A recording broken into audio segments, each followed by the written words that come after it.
আসন্ন ঈদুল আজহা উপলক্ষে বাজারে আসছে নতুন নকশার টাকা, যেখানে থাকছে না কোনো ব্যক্তির ছবি। শনিবার রাজধানীর আগারগাঁওয়ে পল্লী কর্মসহায়ক ফাউন্ডেশন PKSF এর ক্রেডিট এনহ্যান্সমেন্ট স্কিমের উদ্বোধনী অনুষ্ঠানে বাংলাদেশ ব্যাংকের governor doctor Ahsan H Mansur এই ঘোষণা দেন।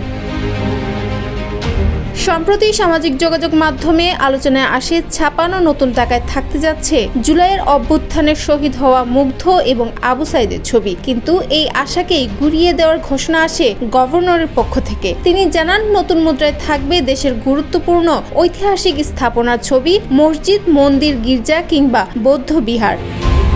যমুনা ইলেকট্রনিক্স ঈদে ডাবল খুশি অফার সিজন 3, যে কোনো পণ্য কিনলেই পাচ্ছেন নিশ্চিত ঈদ উপহার। তিনি বলেন, মসজিদ না মন্দির সেটা বড় বিষয় নয়, বরং এসব উপাসনালয় আমাদের সংস্কৃতির অংশ। ঈদকে কেন্দ্র করে প্রথম দফায় 1000, 50 ও 20 টাকার নতুন নোট বাজারে ছাড়ার সিদ্ধান্ত হয়েছে। এর মধ্যে 20 টাকার নোট ছাপার কাজ প্রায় শেষ। আগামী সপ্তাহে বাংলাদেশ ব্যাংকের কাছে তা হস্তান্তর করা হবে। পরে 50 ও 1000 টাকার নোট বুঝিয়ে দেবে টাকশাল।